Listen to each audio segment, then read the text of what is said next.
Today we'll be covering Unit 5, which is creating database objects. In this unit, you'll learn how to list all the DB2 object types, as well as to describe the object hierarchy for DB2 and the physical directory and file structure for DB2 as well.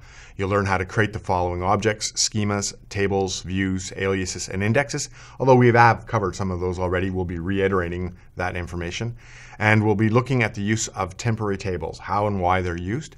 As well, we're going to explore and use the implementation of check constraints, referential integrity, and triggers. That would be like foreign key constraints, for example, as well as exploring the need to use large objects. And remember, we've talked about that in the previous unit as well, where we would put our large objects, LOBs. And in this unit, we'll actually talk about what they are and how you use them. And then we'll also look at XML and its implementation in DB2, which is a radically new implementation. You don't need the DB2 XML extenders anymore. In effect, you now have the capability of doing built-in native XML support in DB2. So looking at the DB2 hierarchy, remember that you can have multiple instances on any server. So in this, it's anchored at the top at the instance level.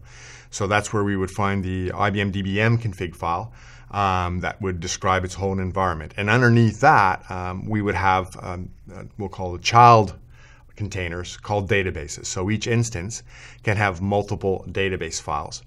So here we see each database, and underneath the databases, they're going to have associated with them the system catalog space, where they're basically recorded, described, the database itself, as well as the database's own configuration file. Remember, that sits below the DBM config file.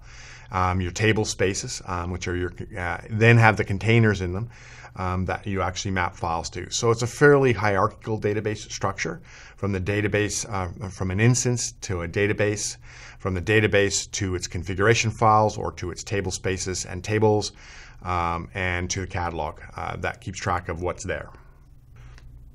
So we've talked about the kind of logical relationship between an instance to its databases, from the databases to their table spaces, from the table spaces to their containers, and from the table spaces to the objects they actually contain.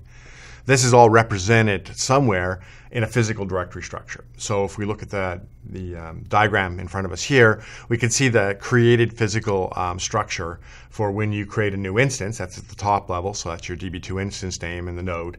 And then the actual directories, which will contain your database information, for example, the SQL0001, which is created when you create your first database, and will be incremented as you create additional databases. So underneath that, we see that we have the sample, for example, with all the files associated with it.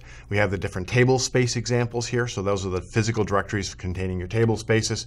And it's basically the layout that you would have for the files that are used to both contain the data for your DB2 databases and contain the configuration for what you're doing with your databases, and contain the temporary files and logs and audit files that are managed as part of the ongoing running and maintenance of a DB2 infrastructure.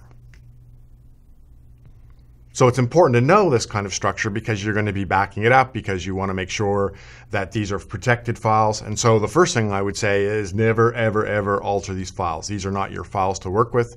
Don't move them, don't change them. They're there for DB2 to use and manage. Our job is to use these files through the interfaces provided by DB2, whether that be the CLP or the admin interfaces or any APIs that you're going to use. But obviously we don't do this directly from the physical directory structure, for the risk of basically corrupting everything in DB2.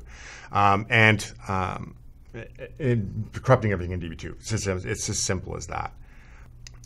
So as you can see here, the first example is here, the directory structure that's created when you create the new instance. So in this case, it's going to be in Windows, in the install location for DB2, the DB2 instance folder, and then an SQLlib folder will be created. In the Linux and Unix world, it'll obviously be created off of the home directory of the installer. After the first database is created in the instance, it's then going to create additional directories. And again, they're going to be created off of the instance directory that it created in that previous step. And in this case, it'll be an SQL0001 for the first database, and that number will increment as additional databases are added, as I talked about earlier. So as you can see, when you create your first database, it's going to create a directory here called, from the path, the DB2 instance, to node 000/SQLDBdir and SQLDBdir.